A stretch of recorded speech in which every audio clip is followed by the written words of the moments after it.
Καλησπέρα και καλώς ήρθατε σε άλλη μια λέξη εκφραστικής ανάγνωσης εν μέσω κορονοϊού 2020. Σήμερα θα διαβάσω το τρίτο κεφάλαιο από το νουβέλα, μυθιστόρημα, δεν ξέρω, 140 σελίδες είναι, πείτε το ό,τι θέλετε. Ποτέ δεν μπορούσα να αποφασίσω τι ταιριάζει περισσότερο σε αυτά τα μικρομεσαία κείμενα. Τέλος πάντων, Edgar Allan Poe, The Narrative of Arthur Gordon Pym of Nantucket.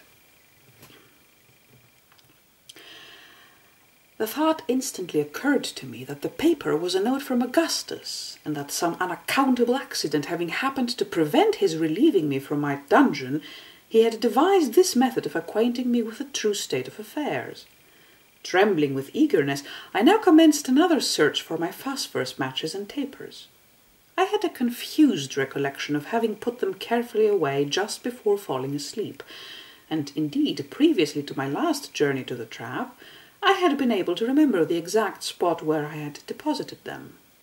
But now I endeavoured in vain to call it to mind, and busied myself for a full hour in a fruitless and vexatious search for the missing articles. Never, surely, was there a more tantalizing state of anxiety and suspense. At length, while groping about, with my head close to the ballast near the opening of the box and outside of it, I perceived a faint glimmering of light in the direction of the steerage. Greatly surprised, I endeavoured to make my way toward it, as it appeared to be but a few feet from my position. Scarcely had I moved with this intention when I lost sight of the glimmer entirely, and before I could bring it into view again, was obliged to feel along by the box until I had exactly resumed my original situation. Now, moving my head with caution to and fro, I found that, by proceeding slowly, with great care, in an opposite direction to that in which I had at first started, I was enabled to draw near the light, still keeping it in view. Presently I came directly upon it, having squeezed my way through innumerable narrow windings, and found that it proceeded from some fragments of my matches lying in an empty barrel turned upon its side. I was wondering how they came in such a place, when my hand fell upon 2 or 3 pieces of taper wax, which had been evidently mumbled by the dog. I concluded at once that he had devoured the whole of my supply of candles, and I felt hopeless of being ever able to read the note of Augustus. The small remnants of the wax were so mashed up among other rubbish in the barrel that I despaired of deriving any service from them, and left them as they were. The phosphorus, of which there was only a speck or 2, I gathered up as well as I could, and returned with it, after much difficulty, to my box, where Tiger had all the while remained. What to do next I could not tell. The hold was so intensely dark that I could not see my hand, however close I would hold it to my face. The white slip of paper could barely be discerned, and not even that when I looked at it directly. By turning the exterior portions of the retina toward it, that is to say, by surveying it slightly askance, I found that it became in some measure perceptible. Thus the gloom of my prison may be imagined, and the note of my friend, if indeed it were a note from him, seemed only likely to throw me into further trouble by disquieting to no purpose my already enfeebled and agitated mind. In vain I revolved in my brain a multitude of absurd expedients for procuring light, such expedients precisely as a man in the perturbed sleep occasioned by opium would be apt to fall upon for a similar purpose, each and all of which appeared by turns to the dreamer the most reasonable and the most preposterous of conceptions, just as the reasoning or imaginative faculties flicker alternately one above the other. At last an idea occurred to me which seemed rational, and which gave me cause to wonder very justly that I had not entertained it before. I placed the slip of paper on the back of a book, and collecting the fragments of the phosphorus matches which I had brought from the barrel, laid them together upon the paper. I then, with the palm of my hand, rubbed the whole over quickly yet steadily. A clear light diffused itself immediately throughout the whole surface, and had there been any writing upon it, I should not have experienced the least difficulty, I am sure, in reading it. Not a syllable was there, however, nothing but a dreary and unsatisfactory blank. The illumination died away in a few seconds, and my heart died away within me as it went. I have before stated more than once that my intellect, for some period prior to this, had been in a condition nearly bordering on idiocy. There were, to be sure, momentary intervals of perfect sanity, and, now and then, even of energy, but these were few. It must be remembered that I had been, for many days certainly, inhaling the almost pestilential atmosphere of a close hold in a whaling vessel, and for a long portion of that time but scantily supplied with water. For the last 14 or 15 hours I had none, nor had I slept during that time. Salt provisions of the most exciting kind had been my chief, and indeed, since the loss of the mutton, my only supply of food, with the exception of the sea biscuit. And these latter were utterly useless to me, as they were too dry and hard to be swallowed in the swollen and parched condition of my throat. I was now in a high state of fever, and in every respect exceedingly ill. This will account for the fact that many miserable hours of despondency elapsed after my last adventure with phosphorus, before the thought suggested itself that I had examined only one side of the paper. I shall not attempt to describe my feelings of rage, for I believe I was more angry than anything else, when the egregious oversight I had committed flashed suddenly upon my perception. The blunder itself would have been unimportant, had not my own folly and impetuosity rendered it otherwise. In my disappointment at not finding some words upon the slip, I had childishly torn it in pieces and thrown it away, it was impossible to say where. From the worst part of this dilemma I was relieved by the sagacity of Tiger. Having got, after a long search, a small piece of the note, I put it to the dog's nose and endeavoured to make him understand that he must bring me the rest of it. To my astonishment, for I had taught him none of the usual tricks for which his breed are famous, he seemed to enter at once into my meaning, and, rummaging about for a few moments, soon found another considerable portion. Bringing me this, he paused a while, and, rubbing his nose against my hand, appeared to be waiting for my approval of what he had done. I patted him on the head, when he immediately made off again. It was now some minutes before he came back, but when he did come, he brought with him a large slip, which proved to be all the paper missing, it having been torn, it seems, only into 3 pieces.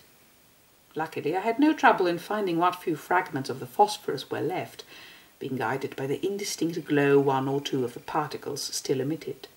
My difficulties had taught me the necessity of caution, and I now took time to reflect upon what I was about to do.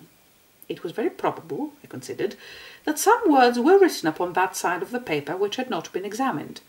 But which side was that? Fitting the pieces together gave me no clue in this respect, although it assured me that the words, if there were any, would be found all on one side and connected in a proper manner as written. There was the great necessity of ascertaining the point in question beyond a doubt, as the phosphorus remaining would be altogether insufficient for a third attempt, should I fail in the one I was now about to make.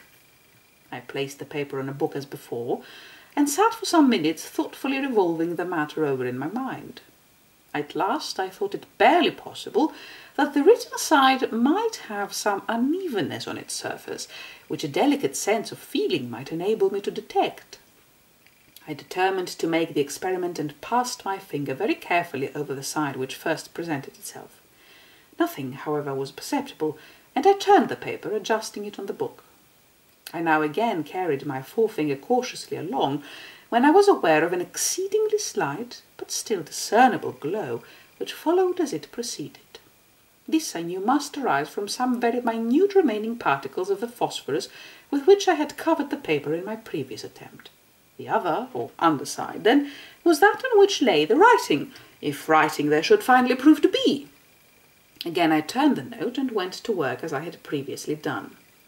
Having rubbed in the phosphorus, a brilliancy ensued as before, but this time several lines of MS in a large hand, and apparently in red ink, became distinctly visible. The glimmer, although sufficiently bright, was but momentary. Still, had I not been too greatly excited, there would have been ample time enough for me to peruse the whole 3 sentences before me, for I saw there were 3. In my anxiety, however, to read all at once, I succeeded only in reading the 7 concluding words, which thus appeared: "Blood, your life depends upon lying close." Had I been able to ascertain the entire contents of the note, the full meaning of the admonition which my friend had thus attempted to convey, that admonition, even although it should have revealed a story of disaster the most unspeakable, could not, I am firmly convinced, have imbued my mind with 1/10 of the harrowing and yet indefinable horror with which I was inspired by the fragmentary warning thus received. And blood, too, that word of all words, so rife at all times with mystery and suffering and terror, how trebly full of import did it now appear, how chilly and heavily, disjointed as it thus was, from any foregoing words to qualify or render it distinct, did its vague syllables fall, amid the deep gloom of my prison, into the innermost recesses of my soul. Augustus had, undoubtedly, good reasons for wishing me to remain concealed, and I formed 1,000 surmises as to what they could be, but I could think of nothing affording a satisfactory solution of the mystery. Just after returning from my last journey to the trap, and before my attention had been otherwise directed by the singular conduct of Tiger, I had come to the resolution of making myself heard at all events by those on board, or, if I could not succeed in this directly, of trying to cut my way through the all-up deck. The half-certainty which I felt of being able to accomplish one of these 2 purposes in the last emergency had given me courage, which I should not otherwise have had, to endure the evils of my situation. The few words I had been able to read, however, had cut me off from these final resources, and I now, for the first time, felt all the misery of my fate. In a paroxysm of despair, I threw myself again upon the mattress, where, for about the period of a day and a night, I lay in a kind of stupor, relieved only by momentary intervals of reason and recollection. At length I once more arose, and busied myself in reflection upon the horrors which encompassed me. For another 24 hours it was barely possible that I might exist without water. For a longer time I could not do so. During the first portion of my imprisonment I had made free use of the cordials with which Augustus had supplied me, but they only served to excite fever, without in the least degree assuaging thirst. I had now only about a gill left, and this was of a species of strong peach liquor at which my stomach revolted. The sausages were entirely consumed. Of the ham nothing remained but a small piece of the skin, and all the biscuit, except a few fragments of one, had been eaten by Tiger. To add to my troubles, I found that my headache was increasing momentarily, and with it the species of delirium which had distressed me more or less since my first falling asleep.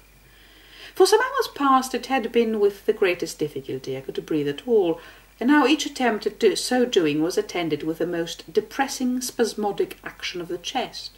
But there was still another and very different source of disquietude, and one indeed whose harassing terrors had been the chief means of arousing me to exertion from my stupor on the mattress.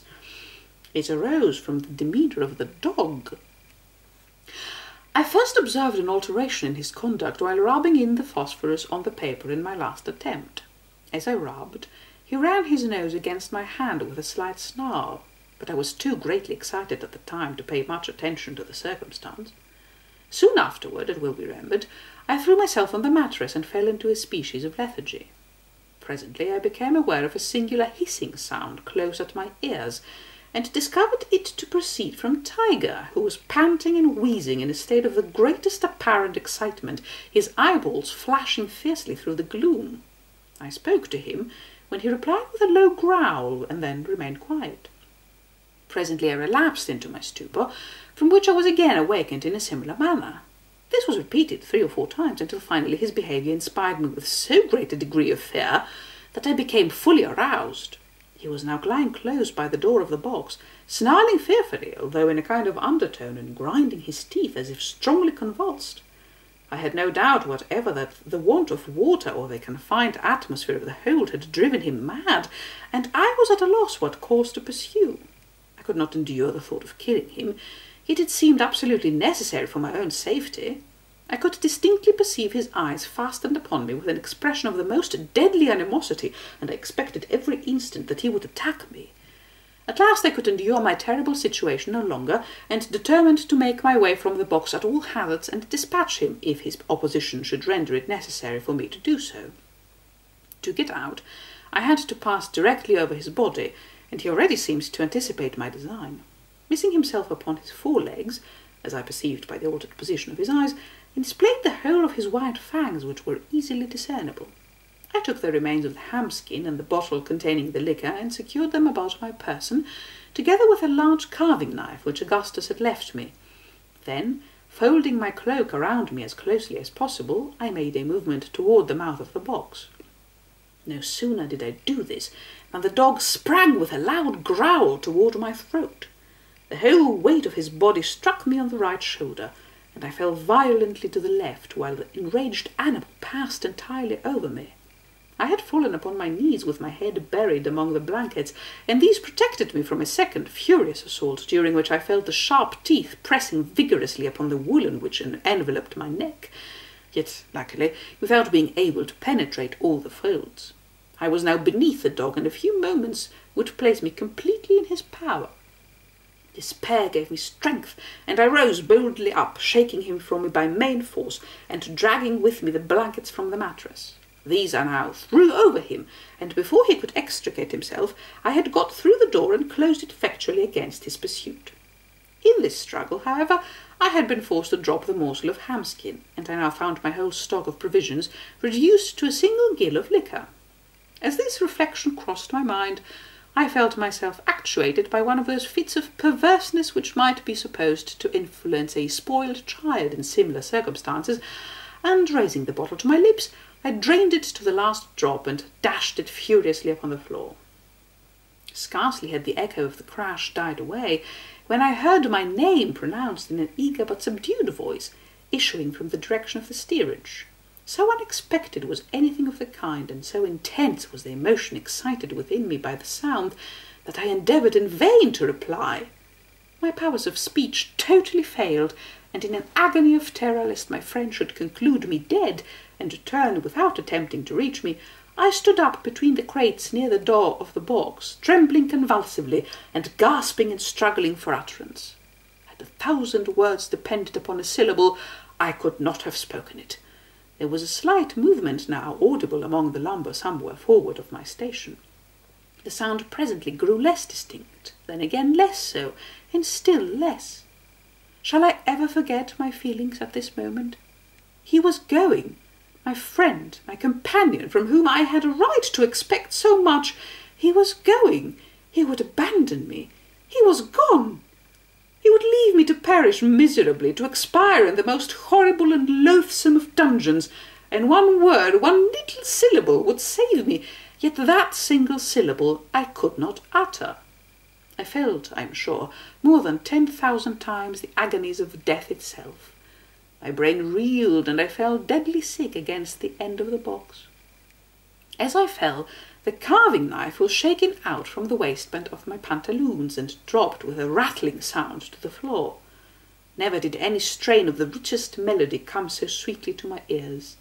With the intensest anxiety I listened to ascertain the effect of the noise upon Augustus, for I knew that the person who called my name could be no one but himself. All was silent for some moments. At length I again heard the word "Arthur!" repeated in a low tone, and one full of hesitation. Reviving hope loosened at once my powers of speech, and I now screamed at the top of my voice, "Augustus! Oh, Augustus! Hush, for God's sake, be silent!" he replied in a voice trembling with agitation. "I will be with you immediately, as soon as I can make my way through the hold."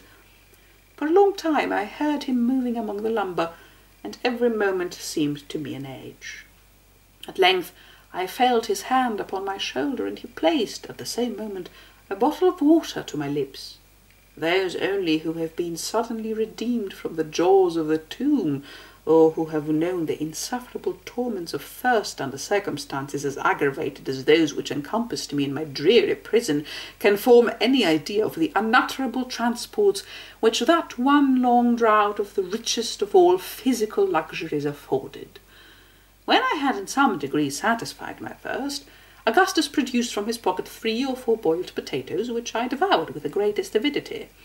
He had brought with him a light and a dark lantern, and the grateful rays afforded me scarcely less comfort than the food and drink. But I was impatient to learn the cause of his protracted absence, and he proceeded to recount what had happened on board during my incarceration. Καλά βράδυ.